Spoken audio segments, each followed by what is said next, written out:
ਸਤਿ ਸ੍ਰੀ ਅਕਾਲ ਜੀ। Punjabi radio USA ਤੇ Punjabi TV USA ਵੇਖਣਾ ਤੇ ਸੁਣਨਾ ਤੁਸੀਂ ਸਾਰੇ ਸ਼ੁਰੂ ਕਰ ਚੁੱਕੇ ਹੋ। ਪ੍ਰੋਗਰਾਮ ਹੈ ਜੀ ਖਬਰ ਤੇ ਨਜ਼ਰ। ਇਸ ਪ੍ਰੋਗਰਾਮ ਦੇ ਵਿੱਚ ਖਬਰਾਂ ਦਾ ਵਿਸ਼ਲੇਸ਼ਣ ਕਰਨ ਦੇ ਲਈ ਸਾਡੇ ਨਾਲ ਮੌਜੂਦ ਰਹਿੰਦੇ ਨੇ ਸੀਨੀਅਰ ਪੱਤਰਕਾਰ ਮਿੰਟੂ ਗੁਰਸਰੀਆ ਜੀ। ਉਹਨਾਂ ਦਾ ਸਵਾਗਤ ਕਰਦੇ ਹਾਂ ਤੇ ਫਿਰ ਇੱਕ ਇੱਕ ਕਰਕੇ ਸਾਰੀਆਂ ਖਬਰਾਂ ਤੇ ਪਾਵਾਂਗੇ ਚਾਨਣਾ। ਸਵਾਗਤ ਹੈ ਜੀ। ਸ਼ੁਕਰੀਆ ਜੀ ਗੁਰਪ੍ਰੀਤ ਜੀ, ਸਾਰਿਆਂ ਨੂੰ ਸਤਿ ਸ੍ਰੀ ਅਕਾਲ ਜੀ। ਸੋ ਸਭ ਤੋਂ ਪਹਿਲਾਂ ਅੱਜ ਰੁਖ ਕਰਦੇ ਹਾਂ ਦਿੱਲੀ ਦੀ ਰੋਜ਼ ਐਵੇਨਿਊ ਕੋਰਟ ਦਾ, ਜਿੱਥੇ ਕਿ ਸੱਜਣ ਕੁਮਾਰ ਜਿਹੜਾ ਕਾਂਗਰਸ ਦਾ ਵੱਡਾ ਨੇਤਾ ਹੈ ਤੇ 1984 ਦੇ ਵਿੱਚ ਇਸ ਦੀ ਭੂਮਿਕਾ ਨਕਾਰੀ ਨਹੀਂ ਜਾ ਸਕਦੀ, ਉਸੇ ਤੇ ਅੱਜ ਮੋਹਰ ਲੱਗੀ ਹੈ ਤੇ ਦੋਸ਼ੀ ਕਰਾਰ ਦਿੱਤਾ ਗਿਆ ਹੈ। ਕਿਹੜਾ ਮਾਮਲਾ ਹੈ ਜੀ, ਜਰਾ ਤਫਸੀਲ ਦੱਸਣੀ। ਬਿਲਕੁਲ, ਇਹ ਕਹਾਣੀ ਤੇ 84 ਕਤਲੇਆਮ ਦੀ ਹੈ, ਇਹ ਆਪਾਂ ਨੂੰ ਸਭਨਾਂ ਨੂੰ ਪਤਾ ਹੈ। ਇਹ ਘਟਨਾ 1 ਨਵੰਬਰ 1984 ਦੀ ਹੈ। ਸਰਸਵਤੀ ਵਿਹਾਰ ਇਲਾਕਾ ਦਿੱਲੀ ਦਾ। ਤਾਂ ਉੱਥੇ ਜਸਵੰਤ ਸਿੰਘ ਅਤੇ ਤਰਨਦੀਪ ਸਿੰਘ, ਇਹਨਾਂ ਦੋ ਸਿੱਖਾਂ ਦੀ ਹੱਤਿਆ ਹੋਈ ਸੀਗੀ। ਪੰਜਾਬੀ ਬਾਗ ਪੁਲਿਸ ਸਟੇਸ਼ਨ ਦੇ ਵਿੱਚ ਇਹ ਮਾਮਲਾ ਦਰਜ ਹੋਇਆ ਸੀਗਾ। ਤੇ ਤੁਸੀਂ ਕਮਾਲ ਦੇਖੋ, 84 ਤੋਂ ਬਾਅਦ 21 ਦੇ ਵਿੱਚ ਜਾ ਕੇ ਚਾਰਜਸ਼ੀਟ ਫਾਈਲ ਹੁੰਦੀ ਆ, ਯਾਨੀ 37 ਸਾਲ ਲੱਗ ਗਏ ਸੱਜਣ ਕੁਮਾਰ ਦੇ ਖਿਲਾਫ ਚਾਰਜਸ਼ੀਟ ਜਿਹੜੀ ਆ ਫਾਈਲ ਕੀਤੀ ਗਈ।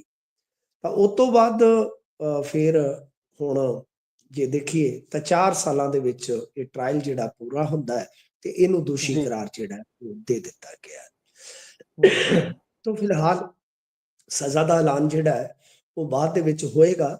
ਤੇ ਗੱਲ ਇਹ ਆ ਕਿ ਜੇ ਆਪਾਂ ਦੇਖੀਏ ਇਹਦੇ ਤੇ 3 ਕੇਸ ਸੀਗੇ ਮੇਰੇ ਖਿਆਲ ਦੇ ਨਾਲ, ਜੇ ਮੈਂ ਨਹੀਂ ਭੁੱਲਦਾ, ਕਿਉਂਕਿ ਇੱਕ ਦੇ ਵਿੱਚ ਤੇ ਬਰੀ ਹੋ ਗਿਆ ਤੇ ਇੱਕ ਦੇ ਵਿੱਚ ਪਹਿਲਾਂ ਹੀ ਇਹ ਸਜ਼ਾ ਯਾਫਤਾ ਹੈ, ਇਹ ਸਜ਼ਾ ਹੀ ਕੱਟ ਰਿਹਾ ਹੈ। ਸੋ ਇਹ ਜਿਹੜਾ ਫੈਸਲਾ ਆਇਆ ਹੈ, ਜੇ ਆਪਾਂ ਦੇਖੀਏ ਤਾਂ ਬਹੁਤ ਲੰਬੇ ਅਰਸੇ ਬਾਅਦ ਆਇਆ। 18 ਫਰਵਰੀ ਨੂੰ ਹੁਣ ਇਹਨੂੰ ਸਜ਼ਾ ਸੁਣਾ ਦਿੱਤੀ ਜਾਏਗੀ। 41 ਸਾਲ ਪਹਿਲਾਂ ਜੋ ਜੁਰਮ ਕੀਤਾ, ਜੋ ਵਹਿਸ਼ਤ ਫੈਲਾਈ, ਉਹਦੀ ਸਜ਼ਾ ਮਿਲੇਗੀ। ਮੈਂ ਪੰਜਾਬੀ ਰੇਡੀਓ ਯੂਐਸ ਦੀ ਆਡੀਅנס ਨੂੰ ਯਾਦ ਹੋਏਗਾ, ਪਹਿਲਾਂ ਹੀ ਕਹਿ ਦਿੱਤਾ ਸੀਗਾ ਗੁਰਪ੍ਰੀਤ ਜੀ ਕਿ ਬਚੇਗਾ ਟਾਈਟਲਰ ਵੀ ਨਹੀਂ ਤੁਸੀਂ ਦੇਖਣਾ। ਜੀ ਬੇਸ਼ੱਕ ਠੀਕ ਆ, ਸਾਰੀਆਂ ਤਿਕੜਮਾਂ ਇਹਨਾਂ ਨੇ ਅਜ਼ਮਾਈਆਂ, ਪਾਵਰ ਇਸਤੇਮਾਲ ਕੀਤੀ ਗਈ, ਸਿਆਸਤ ਨਿਜ਼ਾਮ ਸਭ ਨੇ ਆਪਣੀ ਨਕਾਰਾ ਭੂਮਿਕਾ ਜਿਹੜੀ ਸਾਬਤ ਕੀਤੀ, ਪਰ ਇੱਕ ਸਮੇਂ ਦਾ ਨਿਆਂ ਵੀ ਹੁੰਦਾ ਹੈ ਨਾ। ਤਾਂ ਕਿਉਂਕਿ ਹੁਣ ਜੇ ਤੁਸੀਂ ਦੇਖੋਗੇ ਤਾਂ ਆਪਾਂ ਭਾਜਪਾ ਨੂੰ ਵੀ ਦੇਖਦੇ ਹਾਂ ਨਾ, ਜਿਵੇਂ ਮਰਜ਼ੀ ਹੈ ਭਾਜਪਾ, ਉਹਨਾਂ ਨੇ ਇਸ ਮਾਮਲੇ ਦੇ ਵਿੱਚ ਕੋਈ ਰਹਿਤ ਨਹੀਂ ਵਿਖਾਉਣੀ, ਇਹ ਆਪਾਂ ਨੂੰ ਵੀ ਪਤਾ। 84 ਮਾਮਲਾ ਉਹ ਉਚੇਚੇ ਤੌਰ ਤੇ ਚੁੱਕਦੇ ਨੇ ਤੇ ਰਾਜਨਾਥ ਖੁਦ ਇਹਨੂੰ ਕਤਲੇਆਮ ਕਹਿ ਚੁੱਕੇ ਆ, ਕਰਾਰ ਦੇ ਚੁੱਕੇ ਆ। ਇੱਕ ਬਹੁਤ ਵੱਡੀ ਗੱਲ ਹੈ, ਨਰਸੰਹਾਰ ਉਹਨਾਂ ਨੇ ਕਿਹਾ ਸੀਗਾ।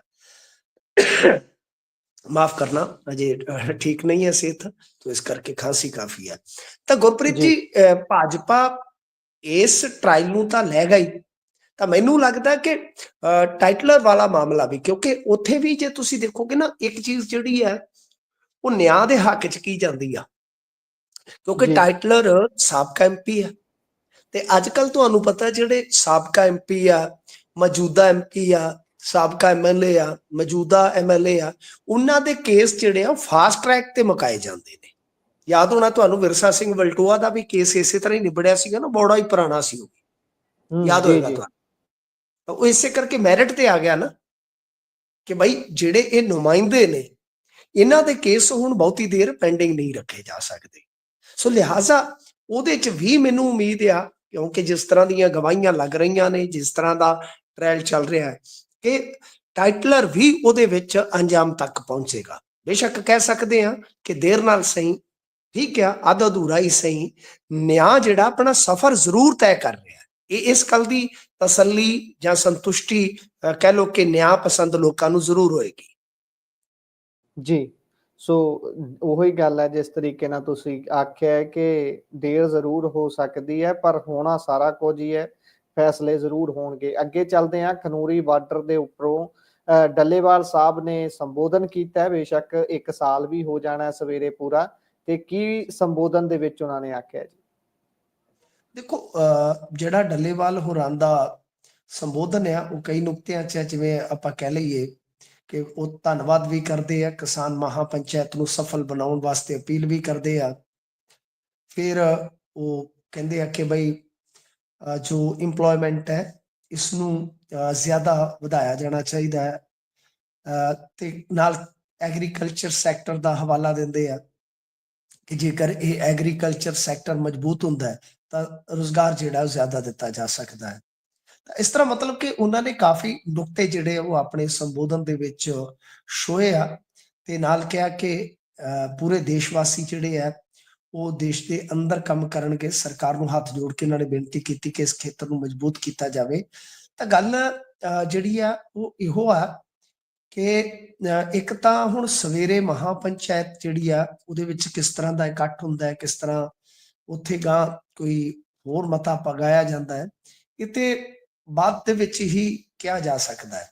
ਪਰ ਅੱਜ ਡਿਪੋਰਟ ਹੋਏ ਨੌਜਵਾਨਾਂ ਤੇ ਵੀ ਡੱਲੇਵਾਲ ਹੋਰੀ ਬੋਲ ਰਹੇ ਸੀਗੇ। ਇਹ ਇੱਕ ਇੰਟਰਸਟਿੰਗ ਗੱਲ ਹੈ ਕਿਉਂਕਿ ਉਹ ਵੀ ਪੰਜਾਬੀ ਜਵਾਨੀ ਨਾਲ ਜੁੜਿਆ ਮਸਲਾ, ਪ੍ਰਵਾਸ ਨਾਲ ਜੁੜਿਆ ਮਸਲਾ। ਤਾਂ ਉਹਨਾਂ ਨੇ ਵੀ ਕਿਹਾ ਕਿ ਭਾਈ ਨੌਜਵਾਨ ਜਿਹੜੇ ਡਿਪੋਰਟ ਹੋਏ ਨੇ ਇਹਨਾਂ ਦਾ ਹੱਥ ਫੜਨਾ ਚਾਹੀਦਾ ਸਰਕਾਰ ਨੂੰ। ਪਰ ਚਲੋ ਇਹ ਗੱਲਾਂ ਤੇ ਆਪਾਂ ਅੱਗੇ ਵੀ ਕਰਦੇ ਆ, ਡੇਲੀ ਰੂਟੀਨ ਦੀਆਂ ਖਬਰਾਂ ਨੇ ਆਪਣੀਆਂ, ਆਪਾਂ ਅਪਡੇਸ਼ਨ ਜਿਹੜੀ ਹੈ ਕੋਈ ਵੀ ਹੁੰਦੀ ਹੈ ਉਹ ਦਿੰਦੇ ਰਹਿੰਦੇ ਆ। ਪਰ ਅੱਜ ਇੱਕ ਬੜੀ ਮੰਦਭਾਗੀ ਹੋਰ ਖਬਰ ਆਈ। ਬਲਦੇਵ ਸਿੰਘ ਸਿਰਸਾ ਜਿਹੜੇ ਨਾ ਸਿਰਫ ਕਿਸਾਨ ਆਗੂ ਆ, ਗੁਰਪ੍ਰੀਤ ਜੀ ਉਹ ਧਾਰਮਿਕ ਆਗੂ ਵੀ ਹੈ, ਸਮਾਜਿਕ ਕਾਰਕੁਨ ਵੀ ਹੈ, ਤੇ ਬੜੇ ਮੋਰਚਿਆਂ ਤੇ ਉਹਨਾਂ ਨੇ ਲੜਾਈਆਂ ਨਾ ਸਿਰਫ ਵਿੱਢੀਆਂ ਬਲਕਿ ਬਹੁਤ ਵੱਡੇ ਪੱਧਰ ਤੇ ਉਹ ਲੈ ਕੇ ਵੀ ਗਏ ਆ। ਅੱਜ ਉਹਨਾਂ ਬਾਰੇ ਤੜਕੇ ਤੜਕੇ ਮੰਦਭਾਗੀ ਖਬਰ ਪੜ੍ਹਨ ਸੁਣਨ ਨੂੰ ਮਿਲੀ ਕਿ ਉਹਨਾਂ ਨੂੰ ਹਾਰਟ ਅਟੈਕ ਆਇਆ। ਤੇ ਫਿਰ ਬਾਅਦ ਦੇ ਵਿੱਚ ਰਿਪੋਰਟਾਂ ਇਹ ਕਹਿ ਰਹੀਆਂ ਸਨ ਕਿ ਉਹਨਾਂ ਨੂੰ ਰਜਿੰਦਰਾ ਹਸਪਤਾਲ ਦੇ ਵਿੱਚ ਐਡਮਿਟ ਕਰਵਾਇਆ ਗਿਆ। ਤਾਂ ਸਥਿਰ ਹਾਲਤ ਹਾਲ ਦੀ ਘੜੀ ਉਹਨਾਂ ਦੀ ਕਹੀ ਜਾ ਸਕਦੀ ਹੈ। ਕੋਈ ਹੋਰ ਇਸ ਤੋਂ ਇਲਾਵਾ ਖਬਰ ਤੇ ਨਹੀਂ ਸੁਣਨ ਨੂੰ ਮਿਲੀ, ਤੇ ਦੁਆ ਕਰਦੇ ਆ ਕਿ ਉਹ ਸਿਹਤਯਾਬ ਹੋ ਜਾਣ। ਤੇ ਬਾਕੀ ਇੱਕ ਜਿਹੜੀ ਮੀਟਿੰਗ ਐਸਕੇਐਮ ਵਾਲੀ ਸੀਗੀ ਉਹਦੇ ਵਿੱਚ ਗੁਰਪ੍ਰੀਤ ਜੀ ਇੱਕ ਇੰਟਰਸਟਿੰਗ ਗੱਲ ਇਹ ਵਾਪਰੀ ਆ ਕਿ ਪੰਧੇਰ ਸਾਹਿਬ ਮੇਰੇ ਖਿਆਲ ਦੇ ਨਾਲ ਉੱਥੇ ਪਹੁੰਚੇ ਹੋਏ ਸੀਗੇ। ਪੰਧੇਰ ਸਾਹਿਬ ਪਹੁੰਚੇ ਹੋਏ ਸੀਗੇ, ਪਰ ਡੱਲੇਵਾਲ ਸਾਹਿਬ ਦਾ ਕੋਈ ਵੀ ਬੰਦਾ, ਕੋਈ ਵੀ ਨੁਮਾਇੰਦਾ ਉੱਥੇ ਨਹੀਂ ਪਹੁੰਚਿਆ। ਤਾਂ ਖੈਰ ਦੇਖੋ ਗੱਲ ਨੇੜੇ ਲੱਗਦੀ ਹੈ ਕਿ ਨਹੀਂ ਏਕਤਾ ਵਾਲੀ, ਪਰ ਬਲਦੇਵ ਸਿੰਘ ਸਿਰਸਾ ਦੀ ਹਾਰਟ ਅਟੈਕ ਵਾਲੀ ਜਿਹੜੀ ਖਬਰ ਸੀਗੀ ਉਹ ਕਾਫੀ ਇੱਕ ਤਰ੍ਹਾਂ ਨਾਲ ਕਹਿ ਲਓ ਕਿ ਅੱਜ ਜਿੱਦਾਂ ਕਹਿ ਲਓ ਕਿ ਮਾਹੌਲ ਜਿਹੜਾ ਜੋਸ਼ ਵਾਲਾ ਸੀਗਾ, ਸਾਲ ਪੂਰਾ ਹੋਣਾ ਸੀਗਾ, ਉਹਦੇ ਵਿੱਚ ਇਹ ਇੱਕ ਤਰ੍ਹਾਂ ਨਾਲ ਕਹਿ ਲਓ ਕਿ ਸੋਗ ਵਾਲੀ ਜਾਂ ਉਦਾਸੀ ਵਾਲੀ ਸੀਗੀ। ਜੀ ਸੋ ਆਸ ਕਰਦੇ ਹਾਂ ਕਿ ਸਿਹਤਯਾਬ ਹੋਣ ਸਿਰਸਾ ਸਾਹਿਬ ਤੇ ਦੁਬਾਰਾ ਤੋਂ ਮੈਦਾਨ ਦੇ ਵਿੱਚ ਆਉਣ। ਜਿੱਦਾਂ ਤੁਸੀਂ ਦੱਸਿਆ ਕਿ ਉਹਨਾਂ ਦੀ ਸ਼ਖਸੀਅਤ ਦੇ ਬਹੁਤ ਸਾਰੇ ਪੱਖ ਨੇ, ਉਹਨਾਂ ਨੇ ਬਹੁਤ ਪਾਸਿਓਂ ਲੜਾਈਆਂ ਵੱਖ-ਵੱਖ ਤਰ੍ਹਾਂ ਤੇ ਲੜੀਆਂ ਨੇ। ਸੋ ਅੱਗੇ ਚੱਲਦੇ ਹਾਂ। ਛੱਤਬੀੜ ਮਾਈਨਿੰਗ ਮਾਮਲਾ ਫੇਰ ਤੋਂ ਉਛਲਿਆ ਹੈ। ਅੱਜ ਤਾਂ ਮੈਂ ਟਵੀਟ ਦੇਖ ਰਿਹਾ ਸੀ, ਉਧਰ ਦਿੱਲੀ ਤੱਕ ਗੱਲ ਪਹੁੰਚ ਗਈ ਹੈ। ਸਵਾਤੀ ਮਾਲੀਵਾਲਾ ਜਿਹੜੀ ਉਹਨਾਂ ਨੇ ਵੀ ਟਵੀਟ ਕੀਤਾ ਹੋਇਆ ਸੀ ਤੇ ਨਾਲ ਕੇਜਰੀਵਾਲ ਸਾਹਿਬ ਦੀ ਫੋਟੋ ਲਾਈ ਹੋਈ ਸੀ। ਸੋ ਕੀ ਕਹੋਗੇ ਜੀ? ਦੇਖੋ ਬੜੀ ਇਹ ਤੇ ਮੰਦਭਾਗੀ ਗੱਲ ਹੈ। ਆਪਾਂ ਦੁਆਬੇ ਚੋਂ ਵੀ ਖਬਰਾਂ ਦੇਖਦੇ ਹਾਂ, ਆਪਾਂ ਪੁਆਧ ਚੋਂ ਵੀ ਖਬਰਾਂ ਦੇਖਦੇ ਹਾਂ, ਤੇ ਮਾਲਵੇ ਚੋਂ ਵੀ ਖਬਰਾਂ ਦੇਖਦੇ ਹਾਂ, ਸਾਰਾ ਕੁਛ ਹੈ। ਪਰ ਛੱਤਬੀੜ ਤੇ ਉਹ ਇਲਾਕਾ ਹੈ ਜੋ ਮੇਰੇ ਖਿਆਲ ਦੇ ਨਾਲ ਮੁੱਖ ਮੰਤਰੀ ਆਪਦੀ ਕੋਠੀ ਤੋਂ ਚੜ੍ਹ ਕੇ ਵੇਖਣ ਤੇ ਉੱਥੋਂ ਹੀ ਦਿਸ ਪੈਣਾ। ਕਮਾਲ ਦੀ ਗੱਲ ਹੈ ਕਿ ਇਹ 2-3 ਦਿਨ ਪਹਿਲਾਂ ਮੁੱਦਾ ਚੁੱਕਿਆ ਮਾਨਕ ਗੋਇਲ ਹੋਰਾਂ ਨੇ, ਬੰਦ ਹੋਈ।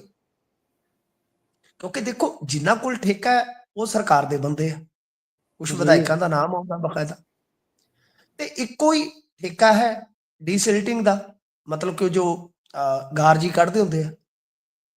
ਤੇ ਤੁਸੀਂ ਵੀਡੀਓ ਮੇਰੇ ਕੋਲ ਵੀ ਹੈਗੀਆਂ ਨੇ ਵੀ ਜਦੋਂ ਤੁਸੀਂ ਗੌਰ ਨਾਲ ਵੇਖੋਗੇ ਤਾਂ ਉਹ ਡੀਸਿਲਟਿੰਗ ਤਾਂ ਹੋ ਹੀ ਨਹੀਂ ਰਹੀ, ਦਰਅਸਲ ਉੱਥੋਂ ਮਿੱਟੀ ਪੁੱਟੀ ਜਾ ਰਹੀ ਹੈ ਸਾਈਡਾਂ ਤੋਂ। ਜੀ ਵੱਡੇ ਵੱਡੇ ਟਿੱਪਰ ਖੜੇ ਹੋਏ ਨਜ਼ਰ ਆ ਰਹੇ ਨੇ ਵੀਡੀਓਜ਼ ਦੇ ਵਿੱਚ, ਜਿਨ੍ਹਾਂ ਨੂੰ ਭਰਿਆ ਜਾ ਰਿਹਾ ਹੈ। ਜੀ ਬਿਲਕੁਲ ਬਿਲਕੁਲ ਦਰੁਸਤ ਹੈ। ਤਾਂ ਹੁਣ ਦੇਖੋ ਉੱਥੇ ਮਿੱਟੀ ਦੀ ਖੇਡ ਕੀ ਹੈ।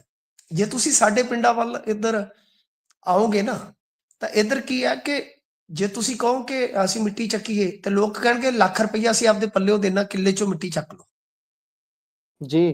ਪਰ ਜੇ ਤੁਸੀਂ ਮੋਹਾਲੀ ਜਾਂਦੇ ਹੋ, ਹੁਣ ਮਲੋਟ ਤੋਂ ਮੋਹਾਲੀ ਦਾ ਸਾਡਾ ਤਾਂ ਕਹਿ ਲਓ ਕਿ ਪੈਰਾਂ ਦਾ ਗੇੜਾ ਹੈ, ਮਹੀਨੇ 'ਚ ਵੱਜਦਾ ਰਹਿੰਦਾ। ਹੁਣ ਜਦੋਂ ਅਸੀਂ ਮੋਹਾਲੀ ਜਾ ਕੇ ਪੁੱਛਦੇ ਹਾਂ ਤਾਂ ਉੱਥੇ ਤਾਂ ਟਿੱਪਰ ਜਿਹੜਾ ਮਿੱਟੀ ਦਾ 15-20 ਹਜ਼ਾਰ ਦਾ ਜੀ। ਤਾਂ ਗੱਲ ਕੀ ਹੈ ਕਿ ਜੇ 6 ਤੋਂ 700 ਟਿੱਪਰ ਵੀ ਡੇਲੀ ਦਾ ਲਾਈਏ ਐਵਰੇਜ, ਤਾਂ ਕਿੰਨੇ ਦੀ ਮਿੱਟੀ ਹੈ, ਕਿੰਨੇ ਲੱਖ ਦੀ ਮਿੱਟੀ ਹੈ ਜੀ ਇੱਕ ਦਿਨ ਦੀ, ਜਿਹੜੀ ਮਾਈਨ ਕਰਕੇ ਨਜਾਇਜ਼ ਢੰਗ ਦੇ ਨਾਲ ਸੜਕ ਤੇ ਸੁੱਟੀ ਜਾ ਰਹੀ ਹੈ। ਤਾਂ ਇਹ ਆਪਣੇ ਆਪ ਦੇ ਵਿੱਚ ਕਹਿ ਲਓ ਕਿ ਇੱਕ ਬਹੁਤ ਵੱਡਾ ਮਸਲਾ ਬਣ ਜਾਂਦਾ ਹੈ। ਤੇ ਡੀਸੀ ਸਾਹਿਬ ਜਾਂ ਫਲਾਣੇ ਸਾਹਿਬ ਉਹ ਸਫਾਈਆਂ ਹੀ ਦੇ ਰਹੇ। ਇਸ ਸੰਬੰਧੀ ਆਪਾਂ ਗੱਲ ਵੀ ਕਰਨੀ ਚਾਹੀ ਸੀ ਗੋਇਲ ਸਾਹਿਬ ਦੇ ਨਾਲ, ਜਿਹੜੇ ਮਾਈਨਿੰਗ ਮਿਨਿਸਟਰ ਨੇ।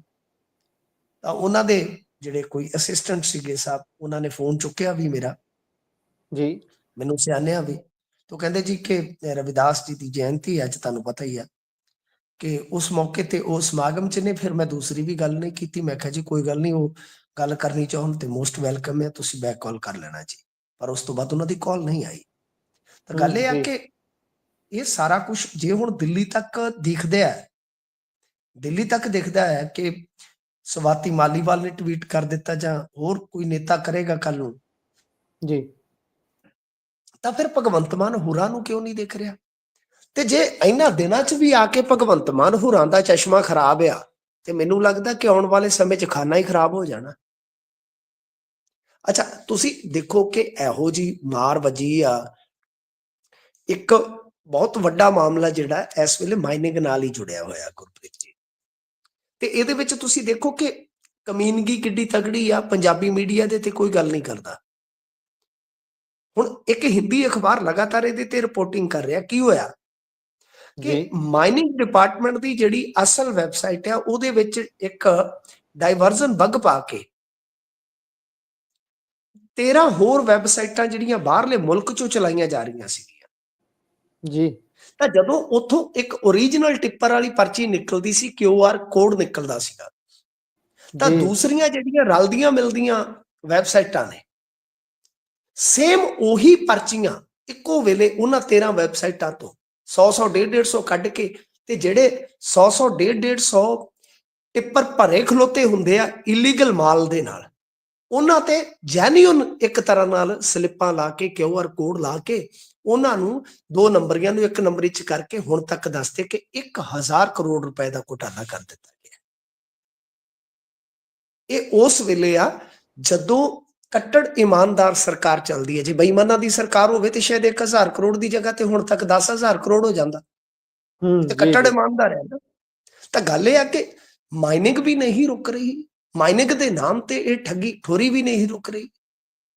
ਤਾਂ ਭਾਈ ਇਸ ਸਰਕਾਰ ਨੂੰ ਅਸੀਂ ਕੀ ਕਹੀਏ? ਆਪਾਂ ਅੱਗੇ ਵੀ ਦੇਖਿਆ 2-3 ਮਿਨਿਸਟਰ ਇਹਨਾਂ ਨੇ ਮਾਈਨਿੰਗ ਡਿਪਾਰਟਮੈਂਟ ਚੋਂ ਕੱਢੇ ਆ ਜੀ। ਖੁਦ ਬੈਂਸ ਸਾਹਿਬ ਦਾ ਕਿੰਨਾ ਵੱਡਾ ਰੌਲਾ ਪਿਆ, ਅੱਗੇ ਵੀ ਆਪਾਂ ਗੱਲ ਕੀਤੀ ਹੋਈ ਹੈ। ਤਾਂ ਪਿੰਡਾਂ ਤੋਂ ਲੈ ਕੇ ਛੱਤਬੀੜ ਤੱਕ ਹੀ ਜੇ ਮਾਈਨਿੰਗ ਦੀਆਂ ਖਬਰਾਂ ਆ ਰਹੀਆਂ ਨੇ ਤਾਂ ਰੱਬ ਹੀ ਰੱਖਾ ਹੈ। ਤਾਂ ਹੁਣ ਇਹਨਾਂ ਦੀਆਂ ਸਫਾਈਆਂ ਵੀ ਨਹੀਂ ਸੁਣ ਰਹੇ ਲੋਕ। ਮੈਂ ਤੁਹਾਨੂੰ ਸਹੀ ਦੱਸਾਂ, ਕੋਈ ਦੌਰ ਸੀਗਾ ਕਿ ਇਹਨਾਂ ਦੇ ਖਿਲਾਫ ਵੱਡੇ ਵੱਡੇ ਪੋਸਟ ਪਾਉਣ ਤੋਂ ਡਰਦੇ ਹੁੰਦੇ ਸਨ ਗੁਰਪ੍ਰੀਤ ਜੀ। ਵੱਡੇ ਵੱਡਿਆਂ ਦਾ ਧੂਆਂ ਨਿਕਲ ਜਾਂਦਾ ਸੀ। ਆਮ ਆਦਮੀ ਪਾਰਟੀ ਦੇ ਖਿਲਾਫ ਪੋਸਟ ਪਾਉਣ ਦਾ ਮਤਲਬ ਹੁੰਦਾ ਸੀ ਕਿ 4 ਦਿਨ ਤੁਹਾਡੇ ਪੱਕੇ ਆ ਗਾਲਾਂ ਖਾਣ ਦੇ। ਅੱਜ ਤੁਸੀਂ ਦੇਖੋ ਕਿ ਇਹੋ ਜਿਹੀ, ਹੁਣ ਚਲੋ ਅਸੀਂ ਤਾਂ ਨਾ ਉਦੋਂ ਡਰੇ ਤੇ ਨਾ ਅੱਜ ਡਰੀਏ ਤੇ ਨਾ ਕੋਈ ਕੱਲ ਨੂੰ ਹੋਰ ਆ ਜਾਏਗਾ, ਅਸੀਂ ਤੇ ਲਿਖਦੇ ਪੜ੍ਹਦੇ ਹੀ ਆ। ਪਰ ਗੱਲ ਇਹ ਆ ਕਿ ਅੱਜ ਵੀ ਅਸੀਂ ਉਦਾਂ ਹੀ ਲਿਖਦੇ ਆ, ਪਰ ਹੁਣ ਇਹਨਾਂ ਦਾ ਸਮਰਥਕ ਕੋਈ ਆਉਂਦਾ ਤਾਂ ਹੋਊਗਾ, ਰੋ ਕੇ ਭਾਵੇਂ ਬਾਹਰ ਦੀ ਬਾਹਰ ਚਲਾ ਜਾਂਦਾ ਹੋਊਗਾ, ਪਰ ਉਹ ਡਿਫੈਂਡ ਕਰਨ ਤੱਕ ਵੀ ਨਹੀਂ ਹਿੰਮਤ ਦਿਖਾਉਂਦਾ। ਕਿਉਂ? ਕਿਉਂਕਿ ਲੌਜਿਕ ਕੋਈ ਨਹੀਂ, ਕੋਈ ਕਾਊਂਟਰ ਤਰਕ ਕੋਈ ਨਹੀਂ ਹੈ, ਕੋਈ ਕੁਝ ਨਹੀਂ ਹੈ, ਕੋਈ ਤੱਥ ਨਹੀਂ ਹੈ। ਸੋ ਇਸ ਵਾਸਤੇ ਬਹੁਤ ਬੁਰੀ ਹਾਲਤ ਦੇ ਵਿੱਚ ਪਹੁੰਚ ਗਿਆ ਪੰਜਾਬ, ਤੇ ਉਸ ਤੋਂ ਵੀ ਕਈ ਗੁਣਾ ਬੁਰੀ ਹਾਲਤ ਦੇ ਵਿੱਚ ਆਮ ਆਦਮੀ ਪਾਰਟੀ ਦੀ ਸਰਕਾਰ ਪਹੁੰਚੀ ਵੀ ਹੈ ਗੁਰਪ੍ਰੀਤ ਜੀ। ਜੀ ਹਾਲਾਤ ਬੁਰੇ ਨੇ। ਸੋ ਲਗਾਤਾਰ ਟਵੀਟਸ ਵੀ ਦੇਖ ਰਹੇ ਆ, ਜਿਸ ਤਰੀਕੇ ਨਾਲ ਤੁਸੀਂ ਮਾਨਿਕ ਗੋਇਲ ਹੋਣਾ ਦੀ ਗੱਲ ਕੀਤੀ ਹੈ, RTI ਐਕਟਿਵਿਸਟ ਨੇ। ਬਹੁਤ ਕਈ ਦਿਨਾਂ ਤੋਂ ਹੀ ਮੈਂ ਲਗਾਤਾਰ ਦੇਖ ਰਿਹਾ, ਉਹ ਸਾਂਝਾ ਵੀ ਕਰਦੇ ਰਹਿੰਦੇ ਨੇ, ਤੇ ਵੀਡੀਓਜ਼ ਜਦੋਂ ਦੇਖਦੇ ਆ ਤਾਂ ਕਾਰਵਾਈ ਅੱਗਿਓਂ ਬਿਲਕੁਲ ਨਹੀਂ ਨਜ਼ਰ ਆਉਂਦੀ, ਤਾਂ ਸਵਾਲ ਤਾਂ ਫਿਰ ਬਣਦੇ ਨੇ। ਅੱਗੇ ਚੱਲਦੇ ਆ, ਅਗਲੀ ਖਬਰ ਜਿਹੜੀ ਹੈ ਉਹ ਡਿਪੋਰਟ ਹੋਏ ਨੌਜਵਾਨਾਂ ਦੇ ਨਾਲ ਜੁੜੀ ਹੋਈ ਹੈ। ਬੀਤੇ ਦਿਨੀ ਵੀ ਆਪਾਂ ਇੱਕ ਖਬਰ ਸਾਂਝੀ ਕੀਤੀ ਸੀ ਕਿ ਡਿਪੋਰਟ ਹੋਏ ਨੌਜਵਾਨ ਇਮੀਗ੍ਰੇਸ਼ਨ ਏਜੰਟਾਂ ਦੇ ਕੋਲੋਂ ਠੱਗੇ ਹੋਏ ਨੇ, ਤੇ ਉਹ ਪੈਸੇ ਤਾਂ ਵਾਪਸ ਲੈਣਾ ਚਾਹੁੰਦੇ ਨੇ ਇਮੀਗ੍ਰੇਸ਼ਨ ਏਜੰਟਾਂ ਦੇ ਕੋਲੋਂ ਵੀ, ਕਿਸੇ ਤਰੀਕੇ ਪੈਸੇ ਸਾਡੇ ਥੋੜੇ ਬਹੁਤੇ ਮੁੜੇ ਆਉਣ, ਪਰ ਉਹ ਸਹਿਯੋਗ ਨਹੀਂ ਕਰ ਰਹੇ ਜਾਂਚ 'ਚ ਕਿਸੇ ਤਰ੍ਹਾਂ ਦਾ। ਇਹ ਕੀ ਮਾਜਰਾ ਹੈ ਜੀ? ਦੇਖੋ ਜਦੋਂ ਜਾਂਚ ਪੜਤਾਲ 'ਚ ਕੋਈ ਸਹਿਯੋਗ ਹੀ ਨਹੀਂ ਕਰੇਗਾ ਤੇ ਕੇਸ ਫਿਰ ਮੁਕੰਮਲ ਵੀ ਕਿੱਦਾਂ ਹੋਏਗਾ। ਅੰਕੜਾ ਆਪਣੇ ਸਾਹਮਣੇ ਆਇਆ ਪਿਛਲੇ ਦਿਨੀ, ਤੁਸੀਂ ਦੇਖਿਆ ਹੋਣਾ ਹੈ ਕਿ ਸਾਰੇ ਪੰਜਾਬ ਦੇ ਵਿੱਚ ਮੁੱਠੀ ਭਰ ਹੀ ਟਰੈਵਲ ਏਜੰਟ ਜਿਹੜੇ ਆ ਉਹ ਰਜਿਸਟਰਡ ਨੇ। ਤਾਂ ਖੈਰ ਇਹ ਜੈ ਸ਼ੰਕਰ ਹੋਰਾਂ ਦਾ ਮੇਰੇ ਖਿਆਲ ਦੇ ਨਾਲ ਦਿੱਤਾ ਹੋਇਆ ਡਾਟਾ ਸੀਗਾ ਕੇਂਦਰੀ ਮੰਤਰਾਲੇ ਵੱਲੋਂ, ਯਾਨੀ ਫੋਰਨ ਮਿਨਿਸਟਰੀ ਵੱਲੋਂ। ਤਾਂ ਗੱਲ ਸ਼ਾਇਦ ਗੁਰਪ੍ਰੀਤ ਜੀ, ਹੁਣ ਜਿਵੇਂ 5 ਜਿਹੜੇ ਡਿਪੋਰਟ ਹੋਏ ਨੌਜਵਾਨ ਆ, ਜਿਵੇਂ ਉਹਨਾਂ ਨੇ ਬਿਆਨ ਦਰਜ ਕਰਵਾਇਆ, ਉਹ ਕਹਿੰਦੇ ਜੀ ਕਿਸੇ ਇੰਡੀਅਨ ਏਜੰਟ ਦਾ ਤਾਂ ਕੋਈ ਦੋਸ਼ ਹੀ ਨਹੀਂ ਹੈਗਾ। ਉਹਨਾਂ ਨੇ ਗੱਲ ਹੀ ਪਰੇ ਲਾਤੀ। ਉਹ ਕਹਿੰਦੇ ਦੇਖੋ ਯਾਰ, ਅਸੀਂ ਇੱਥੋਂ ਮਤਲਬ ਕਿ ਫਲਾਈਟ ਚੱਕੀ ਤੇ ਦੁਬਈ ਵੱਜੇ, ਜੀ ਜੀ ਤੇ ਦੁਬਈ ਚ ਉੱਥੇ ਕੋਈ ਏਜੰਟ ਮਤਲਬ ਉੱਥੇ ਹੋਣਾ ਨਾ, ਕਿਤੇ ਬੈਠਾ ਹੋਣਾ ਜੀ ਜੀ ਵਿਚਾਰਾ, ਕਿਤੇ ਮੋੜ ਤੇ ਮਿਲ ਗਿਆ ਹੋਣਾ, ਚਲਤੇ ਚਲਤੇ यूं ਰਸਤੇ पे। तो मतलब ਕਿ ਉੱਥੇ ਕੋਈ ਏਜੰਟ ਮਿਲ ਗਿਆ, ਉਹ ਕਹਿੰਦਾ ਚਲੋ ਆ ਜਾਓ ਤੁਹਾਨੂੰ ਅਮਰੀਕਾ ਪਹੁੰਚਾ ਦੇਵਾਂ। ਤੇ ਉਹ ਹੁਣ ਇਹ ਜਾਂਚ ਏਜੰਸੀਆਂ ਤੇ ਇਸ ਵੱਲੋਂ ਹੈਰਾਨ ਆ ਵੀ ਹੁਣ ਇਹਨਾਂ ਨੂੰ ਕਹੀਏ ਕੀ, ਨਾ ਅਸੀਂ ਦੁਬਈ ਚ ਜਾ ਕੇ ਪੁੱਛਣ ਜੋਗੇ। ਇਹਦਾ ਮਤਲਬ ਕੀ ਨਿਕਲਦਾ ਹੈ? ਜਿਵੇਂ ਤੁਸੀਂ ਗੱਲ ਕਹੀ ਕਿ ਕੁਝ ਬੰਦੇ ਚਾਹੁੰਦੇ ਆ ਕਿ ਪੈਸੇ ਥੋੜੇ ਬਹੁਤੇ ਹੀ ਵਾਪਸ ਆ ਜਾਣ, ਚਲੋ ਭੱਜਦੇ ਭੂਤ ਦੀ ਲੰਗੋਟੀ ਸਹੀ। ਤਾਂ ਉਹਦੇ ਵਿੱਚ ਮੇਰੇ ਖਿਆਲ ਦੇ ਨਾਲ ਸ਼ਾਇਦ ਸੌਦੇਬਾਜ਼ੀ ਹੋ ਗਈ ਹੋਵੇਗੀ, ਕਿਉਂਕਿ ਆਪਾਂ ਨੂੰ ਪਤਾ ਹੈ ਬਹੁਤ ਸਾਰਾ ਜਿਹੜਾ ਇਹ ਡੰਕੀ ਜਾਂ ਏਜੰਟੀ ਨੈਟਵਰਕ ਚੱਲਦਾ ਹੈ, ਇਹ ਜਾਣ ਪਛਾਣ ਦੇ ਥਰੂ ਹੀ ਚੱਲਦਾ ਹੈ। ਜੀ ਜੀ ਵਿੱਚ ਜਾਣ ਪਛਾਣ ਦੇ ਬੰਦੇ ਹੁੰਦੇ ਆ, ਆਪਾਂ ਨੂੰ ਪਤਾ ਹੈ ਇਸ ਚੀਜ਼ ਦਾ। ਤਾਂ ਹੋ ਸਕਦਾ ਜਿਵੇਂ ਹੁਣ ਮੰਨ ਲਓ ਕਿਸੇ ਨੇ ਸੈਟਿੰਗ ਕਰਵਾਤੀ ਕਿ ਬਾਈ ਤੂੰ ਆ ਬਿਆਨ ਦੇ ਦੇ ਯਾਰ, ਕਿ ਐਵੇਂ ਬੰਦਾ ਨਾ ਫਸਾਈ, ਜੀ ਜੀ ਜੀ ਤੂੰ ਤੇ ਹੁਣ ਫਸਿਆ ਹੀ ਫਸਿਆ ਹੈ, ਤੈਨੂੰ ਇੰਨੇ ਕੋ ਦਵਾ ਦਿੰਨੇ, ਗੱਲ ਖਤਮ ਹੈ। ਤਾਂ ਫਿਰ ਜਾਨ ਛੁਡਾਉਣ ਦਾ ਸੌਖਾ ਤਰੀਕਾ ਹੈ ਕਿ ਨਹੀਂ, ਕਿ ਬਾਈ ਕਹਿ ਦਿਓ ਕਿ ਅਸੀਂ ਇੱਥੋਂ ਆਪਣੀ ਮਰਜ਼ੀ ਦੇ ਨਾਲ ਦੁਬਈ ਚੱਲ ਗਏ ਤੇ ਬਈ ਉੱਥੋਂ ਏਜੰਟ ਲੱਭਾ ਤੇ ਅਸੀਂ ਡੰਕੀ ਲਾ ਲਈ। ਅਰੇ ਆਪਾਂ ਨੂੰ ਵੀ ਜੀ ਪਤਾ ਹੈ ਕਿ ਕੋਈ ਪਹਿਲਾਂ ਏਜੰਟ ਲੱਭਣ ਵਾਸਤੇ ਦੁਬਈ ਜਾਵੇਗਾ। ਹਾਂ, ਦੁਬਈ 'ਚ ਜਾਂਦੇ ਲੋਕ ਕਮਾਈ ਕਰਦੇ ਆ, ਭੇਤ ਪਾਉਂਦੇ ਆ, ਫਿਰ ਆਪਣੇ ਜੋ ਵੀ ਆ ਪੇਪਰ ਵਗੈਰਾ ਲੈਂਦੇ ਆ, ਯੂਰਪ ਨੂੰ ਨਿਕਲਦਾ, ਕੋਈ ਯੂਐਸ ਨੂੰ ਨਿਕਲਦਾ, ਆਪਾਂ ਨੂੰ ਪਤਾ ਹੈ। ਉਹ ਵੀ ਜੀ ਕੋਈ ਜੀ ਸਾਲ ਖੰਡ, ਕੋਈ 2 ਸਾਲ 4 ਸਾਲ ਕਮਾਈ ਕਰਦਾ, ਜੇ ਡੰਕੀ ਵੀ ਲਾਉਣੀ ਹੈ ਆ ਨਿਕਲਦਾ ਹੈ। ਤਾਂ ਇਦਾਂ ਥੋੜੀ ਹੁੰਦਾ ਕਿ ਇੱਥੋਂ ਭਰ ਕੇ ਤੁਸੀਂ ਬੈਕ ਰੁਪਈਆਂ ਦਾ ਦੁਬਈ ਜਾ ਕੇ ਏਜੰਟ ਲੱਭ ਕੇ ਤੇ ਉੱਥੋਂ ਜਾਓਗੇ। ਤਾਂ ਮਤਲਬ ਇਹ ਇੱਕ ਤਰ੍ਹਾਂ ਨਾਲ ਕਹਿ ਲਓ ਕਿ ਅੰਦਰ ਦੀ ਸੈਟਿੰਗ ਲੱਗਦੀ ਆ ਕਿ ਫਿਲਹਾਲ ਇਸ ਤਰ੍ਹਾਂ ਦੇ ਜਿਹੜੇ ਨੇ ਉਹ ਨੌਜਵਾਨਾਂ ਦੇ ਬਿਆਨ ਆ ਕਿ ਉਹ ਜਾਂਚ ਪੜਤਾਲ ਨੂੰ ਇੱਥੇ ਰੋਕ ਦੇਣਾ ਚਾਹੁੰਦੇ ਆ ਕਿ ਭਾਈ ਅਸੀਂ ਜੀ ਜਾਂਚ ਪੜਤਾਲ ਅੱਗੇ ਨਹੀਂ ਕਰਵਾਉਣੀ। ਹਾਲਾਂਕਿ ਪੰਜਾਬ ਦੇ ਵਿੱਚ ਤੁਹਾਨੂੰ ਪਤਾ ਹੀ ਆ ਏਜੰਟਾਂ ਤੇ ਛਾਪੇਮਾਰੀ ਵੀ ਹੋ ਰਹੀ ਆ। ਪਿੱਛੇ ਜੇ ਆਪਾਂ ਇੱਕ ਜ਼ਿਕਰ ਵੀ ਕੀਤਾ ਸੀ ਕਿ ਮੋਹਾਲੀ ਦੇ ਵਿੱਚ ਕੁਝ ਫਰਮਾਂ ਦੇ ਲਾਇਸੈਂਸ ਵੀ ਜਿਹੜੇ ਆ ਰੱਦ ਕੀਤੇ ਗਏ ਆ। ਕਰੜਾਈ ਸਖਤਾਈ ਤੇ ਵੈਸੇ ਚੱਲ ਰਹੀ ਹੈ। ਜੀ ਜੀ ਸੋ ਸਖਤੀ ਹੋਣੀ ਵੀ ਚਾਹੀਦੀ ਹੈ। ਵੈਸੇ ਨੈਕਸਸ ਟੁੱਟਣਾ ਜ਼ਰੂਰ ਚਾਹੀਦਾ ਹੈ। ਜਿਹੜੇ ਹੁਣ ਇਸ ਤਰੀਕੇ ਦੇ ਨਾਲ ਲੁੱਟੇ ਗਏ ਨੇ, ਉਹ ਜੇਕਰ ਅੱਗੇ ਨਹੀਂ ਆਉਣਗੇ, ਇਸ ਤੋਂ ਹੱਲ ਨਹੀਂ ਕਰਾਉਣਗੇ, ਬਾਕੀ ਲੋਕਾਂ ਦੇ ਲਈ ਇੱਕ ਸੁਖਾਵਾਂ ਰਾਹ ਨਹੀਂ ਕੱਢਣਗੇ, ਤਾਂ ਫਿਰ ਅੱਗੇ ਵੀ ਇਹੋ ਜਿਹੀਆਂ ਹੋਰ ਖਬਰਾਂ ਆਉਂਦੀਆਂ ਰਹਿਣਗੀਆਂ। ਸੋ ਤੁਸੀਂ ਅੱਗੇ ਗੁਰਪ੍ਰੀਤ ਚੱਲਦੇ ਹਾਂ। ਜੀ ਇੱਕ ਜੀ ਚੀਜ਼ ਦੇਖੋ ਕਿ ਪੂਰੀ ਦੁਨੀਆ ਨੂੰ ਪਤਾ ਲੱਗ ਗਿਆ ਕਿ ਡੋਨਾਲਡ ਟਰੰਪ ਰਾਸ਼ਟਰਪਤੀ ਬਣ ਗਏ। ਜੀ ਕਿੰਨੇ ਮਹੀਨੇ ਹੋ ਗਏ ਉਹਨਾਂ ਨੂੰ ਚੁਣਿਆ ਨੂੰ। ਤੇ ਦੇਖੋ ਮੇਰੇ ਖਿਆਲ ਦੇ ਨਾਲ ਅੱਧ ਪੜੇ ਮੇਰੇ ਵਰਗੇ ਬੰਦੇ ਨੂੰ ਵੀ ਪਤਾ ਸੀ ਕਿ ਡੋਨਾਲਡ ਟਰੰਪ ਨੇ ਟਲਣਾ ਨਹੀਂ ਹੈ, ਜਿਵੇਂ ਹੀ ਉਹ ਜੀ ਓਥ ਲੈਣਗੇ। ਜੀ ਜੀ ਕਮਾਲ ਇਹ ਆ ਕਿ ਇੱਕ ਪਾਸੇ ਤੇ ਡਿਪੋਰਟੇਸ਼ਨ ਚੱਲ ਰਹੀ ਆ ਤੇ ਦੂਜੇ ਪਾਸੇ ਅਜੇ ਵੀ ਆਪਣੇ ਕੋਲ ਖਬਰਾਂ ਆ ਰਹੀਆਂ ਨੇ ਕਿ ਡੰਕੀ ਰੂਟ ਤੇ ਫਲਾਣਾ ਨੌਜਵਾਨ ਮਰ ਗਿਆ ਜੀ।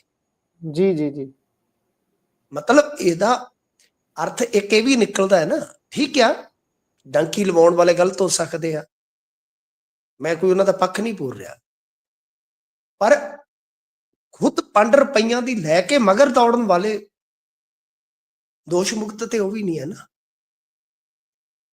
ਸੋ ਇਹ ਵੀ ਚੀਜ਼ ਜਿਹੜੀ ਆ ਉਹ ਦੇਖਣ ਵਾਲੀ ਆ ਕਿ ਜਦੋਂ ਸਭ ਕੁਝ ਹੋ ਗਿਆ, ਦੁਨੀਆ ਤਰਾ ਤਰਾ ਕਰ ਰਹੀ ਆ, ਸਾਡੇ ਬੰਦੇ ਤੇ ਹਾਲੇ ਵੀ ਮੇਰੇ ਖਿਆਲ ਦੇ ਨਾਲ ਕੋਈ ਕਹਿ ਦੇਵੇ 10 ਪਾ ਦੇਵੇ ਵੀ ਕੋਈ ਬੰਦਾ ਫਲਾਣਾ ਭੇਜਦਾ, ਤੇ ਮੈਨੂੰ ਲੱਗਦਾ ਉਹ 4 ਬੰਦਿਆਂ ਦੀ ਗੱਲ ਕਰੂਗਾ ਤੇ 40 ਉੱਥੇ ਹਾਜ਼ਰ ਹੋ ਜਾਣੇ ਆ, ਮੈਂ ਹਾਜ਼ਰ ਹੋ ਜਾ ਤਾਂ ਬਈ ਆ ਸਾਨੂੰ ਭੇਜਿਆ। ਫੋਰਸਡ ਮਾਈਗ੍ਰੇਸ਼ਨ ਦਾ ਇਹ ਰੂਪ ਹੈ। ਧੱਕੇ ਜਾ ਰਹੇ ਨੇ ਉਧਰ ਨੂੰ ਲੋਕ, ਤੇ ਕੁਝ ਅਸੀਂ ਆਪ ਇਸ ਦੌੜ 'ਚ ਪਏ ਹੋਏ ਆ ਕਿ ਭਾਈ ਪਹੁੰਚ ਜਾਈਏ, ਬਾਕੀ ਬਾਅਦ ਦੀ ਦੇਖੀ ਜਾਊ। ਬੇਸ਼ੱਕ ਉੱਥੋਂ ਜਾਂਦਿਆਂ ਨੂੰ ਕੰਧ ਦੇ ਕੋਲੋਂ ਹੀ ਮੋੜ ਦੇਣ ਕਿ ਚਲੋ ਭਾਈ ਤੁਹਾਡਾ ਸਮਾਂ ਇੱਥੇ ਹੀ ਪੂਰਾ ਹੁੰਦਾ ਹੈ। ਅੱਗੇ ਚੱਲਦੇ ਹਾਂ, ਗੱਲ FCI ਦੀ ਕਰਦੇ ਹਾਂ, ਫੂਡ ਕਾਰਪੋਰੇਸ਼ਨ ਆਫ ਇੰਡੀਆ ਦੀ। ਇਹਨਾਂ ਨੇ ਇਕਰਾਰ ਤੋੜ ਦਿੱਤਾ, ਇਕਰਾਰ ਤੋਂ ਭੱਜਣ ਲੱਗੇ ਨੇ ਹੁਣ। ਇਹ ਕਿਹੜਾ ਇਕਰਾਰ ਤੋੜਤਾ ਜੀ? ਦੇਖੋ ਗੱਲ ਕੀ ਹੈ ਕਿ ਚੌਲਾਂ ਦੇ ਇਸ ਸੀਜ਼ਨ ਦੇ ਵਿੱਚ ਤੁਸੀਂ ਦੇਖਿਆ ਹੋਣਾ ਬਹੁਤ ਜ਼ਿਆਦਾ ਖੱਜਲ ਖੁਆਰੀ ਪੰਜਾਬ ਦੀ ਹੋਈ ਸੀ। ਤਾਂ ਉਹਦੇ ਵਿੱਚ ਸਭ ਤੋਂ ਵੱਡਾ ਜਿਹੜਾ ਕਾਰਨ ਸੀਗਾ, ਜਿਹੜਾ ਆਪਾਂ ਬਹੁਤ ਬਰੀਕੀ ਨਾਲ ਆਡੀਅנס ਨੂੰ ਦੱਸਦੇ ਰਹੇ, ਉਹ ਸੀਗਾ ਸਪੇਸ ਦਾ। ਜੀ ਕਿ ਜਿਹੜੀ ਕਣਕ ਹੁੰਦੀ ਹੈ, ਕਣਕ ਦਾ ਕੋਈ ਵੱਡਾ ਡਿੱਕਾ ਨਹੀਂ ਹੁੰਦਾ। ਕਣਕ ਪਹਿਲੀ ਗੱਲ ਖਲੋਂਦੀ ਨਹੀਂ, ਕਿਉਂਕਿ ਉਹਦੀ ਡਿਮਾਂਡ ਬਹੁਤ ਹੈ, ਉਹ ਤੁਰੀ ਜਾਂਦੀ ਆ, ਠੀਕ ਹੈ ਨਾ ਜੀ, ਉਹ ਸਾਈਕਲ ਦੇ ਵਿੱਚ ਚੱਲਦੀ ਰਹਿੰਦੀ ਆ। ਤੇ ਦੂਜੇ ਪਾਸੇ ਉਹ ਬਾਹਰ ਵੀ ਪਈ ਰਵੇ, ਭਿੱਜ ਵੀ ਜਾਵੇ, ਕੋਈ ਦਿੱਕਤ ਨਹੀਂ ਹੁੰਦੀ। ਚੌਲ ਜਿਹੜਾ ਹੁੰਦਾ ਉਹ ਕਵਰਡ ਏਰੀਏ 'ਚ ਹੀ ਲੱਗਦਾ, ਤੁਹਾਨੂੰ ਪਤਾ ਹੀ ਆ। ਤਾਂ ਜਦੋਂ ਸਪੇਸ ਦਾ ਰੌਲਾ ਪਿਆ ਸੀਗਾ, ਤਾਂ ਇਹਨਾਂ ਨੇ ਇੱਕ, ਜਿੱਦਾਂ ਹੁਣ ਗੱਲ ਕਹੀ ਸੀਗੀ, ਤੁਹਾਨੂੰ ਯਾਦ ਹੋਣਾ, ਮੈਂ ਯਾਦ ਕਰਾਉਂਗਾ ਤੇ ਫਿਰ ਤੁਸੀਂ ਆਪਦੇ ਜ਼ਿਹਨ ਦੇ ਵਿੱਚ ਉਹ ਗੱਲ ਜਿਹੜੀ ਹੈ ਤਾਜ਼ਾ ਕਰ ਵੀ ਲੈਣੀ ਆ, ਕਿ 31 ਦਸੰਬਰ 24 ਤੱਕ 40% ਤੇ 31 ਮਾਰਚ ਤੱਕ 80% ਜਗ੍ਹਾ ਬਣਾ ਦੇਾਂਗੇ, ਕੇਂਦਰ ਨੇ ਕਿਹਾ ਸੀਗਾ। ਜੀ ਜੀ ਜੀ, ਜਦੋਂ ਮੀਟਿੰਗਾਂ ਹੋਈਆਂ ਸੀਗੀਆਂ, ਠੀਕ ਹੈ ਨਾ ਜੀ, ਯਾਦ ਆ ਗਿਆ ਹੋਵੇਗਾ ਤੁਹਾਨੂੰ। ਹੁਣ ਤੁਸੀਂ ਜੇ ਦੇਖੋਗੇ ਤੇ 31 ਮਾਰਚ ਤੱਕ ਸ਼ੈਲਰਾਂ ਦਾ ਕੰਟਰੈਕਟ ਹੁੰਦਾ ਹੈ ਚੌਲ ਦੇਣ ਦਾ। ਜਿਹੜਾ ਚੌਲ ਲੱਗਾ 31 ਮਾਰਚ ਤੱਕ ਦੇਣਾ ਹੁੰਦਾ ਜੀ, ਠੀਕ ਹੈ ਨਾ। ਜਿੱਦਾਂ ਹੁਣ ਮੰਨ ਲਓ ਮੇਰਾ ਇੱਕ ਦੋਸਤ ਸੀਗਾ, ਰਾਈਸ ਮਿਲਰ ਸੀਗਾ, ਉਹ ਵੀ ਉਹਨੇ ਵੇਖਿਆ ਜਦੋਂ, ਤੇ ਉਹਨੇ ਹੁਣ ਵੇਚਤਾ ਸਭ ਕੁਝ। ਉਹਨੂੰ ਪਤਾ ਲੱਗ ਗਿਆ ਕਿ ਇਹ ਇੰਡਸਟਰੀ ਬਹੁਤ ਜਲਦੀ ਤਬਾਹ ਕਰ ਦੇਣਗੇ। ਤਾਂ ਉਹਦਾ ਮਤਲਬ ਕਿ ਜੋ ਵੀ ਹੋਇਆ ਹਨਾ, ਤਾਂ 31 ਮਾਰਚ ਤੋਂ ਬਾਅਦ ਵੀ 31 ਮਾਰਚ ਤੱਕ ਮੈਂ ਜ਼ਿੰਮੇਵਾਰ, ਉਸ ਤੋਂ ਬਾਅਦ ਤੁਸੀਂ, ਮਤਲਬ 31 ਮਾਰਚ ਤੱਕ ਜਿਹੜਾ ਸਰਕਾਰ ਦਾ ਕੰਟਰੈਕਟ ਹੋ ਗਿਆ। ਤਾਂ ਹੁਣ 31 ਮਾਰਚ ਹਿਸਾਬ ਲਾ ਲਓ, ਬਿਲਕੁਲ ਮੁਹਾਣੇ ਤੇ ਖਲੋਤੀ ਆ, ਤੇ ਇਹ ਕਹਿੰਦੇ ਆ ਕਿ FCI ਤੋਂ ਹਾਲੇ ਤੱਕ 30% ਵੀ ਜਗ੍ਹਾ ਜਿਹੜੀ ਹੈ ਨਾ ਉਹ ਨਹੀਂ ਮਿਲੀ, ਸਪੇਸ ਨਹੀਂ ਮਿਲਿਆ। ਇੱਥੇ ਇਹ ਕਹਿੰਦੇ ਸਨ ਕਿ 31 ਮਾਰਚ ਤੱਕ ਅਸੀਂ 80% ਕਰ ਦਿਆਂਗੇ ਜੀ। ਤਾਂ ਜੇ ਹੁਣ ਤੈਅ ਸਮੇਂ ਦੇ ਵਿੱਚ ਗਾਂ ਵੀਟ ਆ ਜਾਣਾ ਜੀ, ਕਣਕ ਆ ਜਾਣੀ ਆ, ਆਪਣੇ ਵਾਢੀ ਚੱਲ ਪਊਗੀ, ਆਪਣੀਆਂ ਏਜੰਸੀਆਂ ਪ੍ਰੋਕਿਉਰਮੈਂਟ ਵਾਲੀਆਂ ਜਾਂ ਸਾਰਾ ਹੀ ਆਪਣਾ, ਜੇ ਆੜਤੀਆ ਜਾਂ ਹੋਰ ਜਿਹੜੇ ਇਸ ਤਰ੍ਹਾਂ ਦੇ ਜੁੜੇ ਲੇਬਰਰ, ਉਹ ਸਾਰੇ ਫਾਰਮਰ ਸਾਰੇ ਇੱਧਰ ਉਲਝ ਜਾਣਗੇ, ਸਾਡੀ ਸਰਕਾਰ ਵੀ ਉਲਝ ਜਾਊਗੀ। ਤਾਂ ਉਸ ਤੋਂ ਬਾਅਦ ਮਤਲਬ ਕਿ ਫਿਰ ਪਤਾ ਹੀ ਨਹੀਂ ਲੱਗਣਾ ਕਿ ਕਦੋਂ ਝੋਨੇ ਦਾ ਸੀਜ਼ਨ ਆ ਜਾਏਗਾ ਜੀ। ਐਤਕੀ ਝੋਨਾ ਲੱਗ ਗਿਆ, ਜਿੱਦਾਂ ਮਰਜ਼ੀ ਲੱਗ ਗਿਆ, ਪਰ ਜੇ ਮੰਨ ਲਓ ਇਹ ਸਪੇਸ ਹੁਣ ਫੇਰ ਨਹੀਂ ਬਣਦਾ, ਤੇ ਫਿਰ ਤੁਸੀਂ ਸੋਚ ਕੇ ਦੇਖੋ ਕਿ ਕੀ ਬਣੂਗਾ ਜੀ। ਹਾਹਾਕਾਰ ਮਚ ਜਾਣੀ ਆ। ਔਰ ਇੱਕ ਵਾਰ ਇਹ ਇਦਾਂ ਹੋਰ ਹੋ ਗਿਆ ਨਾ, ਮੈਂ ਜਿਵੇਂ ਤੁਹਾਨੂੰ ਦੱਸਿਆ ਕਿ ਸਾਰਾ ਇਹ ਨੈਟਵਰਕ ਟੁੱਟ ਜਾਣਾ ਜੀ। ਮੈਂ ਵਾਰ-ਵਾਰ ਕਹਿੰਦਾ, ਸ਼ੈਲਰ ਇੰਡਸਟਰੀ ਗਈ ਸਮਝ ਲਓ। ਇਹ ਤਾਂ ਕੁਝ ਮਹੀਨਿਆਂ ਦੀ ਗੱਲ ਹੈ, ਮੇਰੀ ਨੋਟ ਡਾਊਨ ਕਰ ਲਓ ਤੁਸੀਂ। ਸ਼ੈਲਰ ਇੰਡਸਟਰੀ ਮਰੇਗੀ, ਸਾਈਲੋ ਇੰਡਸਟਰੀ ਇੱਥੇ ਆ ਕੇ ਅਡਾਨੀ ਹੋਰਾਂ ਦੀ ਕਾਮਯਾਬ ਹੋਏਗੀ। ਇਹ ਖਤਮ ਕਰ ਦੇਣਗੇ, ਯਾਨੀ ਛੋਟੇ ਉਦਯੋਗਪਤੀ ਨੂੰ, ਛੋਟੇ ਕਾਰੋਬਾਰੀ ਨੂੰ ਵੱਡਾ ਖਾ ਜਾਏਗਾ। ਇਸ ਕਰਕੇ ਇਹ ਹੁਣ ਸਮਾਂ ਰਹਿੰਦੇ ਆ, ਜਿੱਥੇ ਸਰਕਾਰ ਇੱਧਰ ਵੇਖੇ ਤੇ ਫਿਰ ਬਈ ਹੋ ਸਕਦਾ ਕੁਛ ਨਾ ਕੁਛ। ਕਈ ਜ਼ਿਲ੍ਹਿਆਂ ਦੀ ਤੇ ਮੈਂ ਰਿਪੋਰਟ ਪੜ੍ਹ ਰਿਹਾ ਸੀ ਕਿ 20% ਵੀ ਜਗ੍ਹਾ ਨਹੀਂ ਬਣੀ ਜੀ। ਤੁਸੀਂ ਹਿਸਾਬ ਲਾ ਲਓ।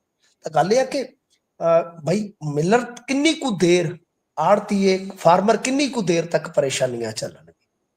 ਹਾਲਾਂਕਿ ਚੱਲਦਾ ਸਭ ਕੁਛ ਮਿਲ ਮਿਲਾ ਕੇ ਹੀ, ਆਪਾਂ ਨੂੰ ਪਤਾ ਕਾਟਾਂ ਵੀ ਲੱਗਦੀਆਂ, ਇੱਕ ਦੂਜੇ ਨਾਲ ਜੋੜ ਤੋੜ ਵੀ ਚੱਲਦਾ, ਪਰ ਇਹ ਇੱਕ ਨੈਟਵਰਕ ਚੱਲਦਾ ਰਹਿੰਦਾ।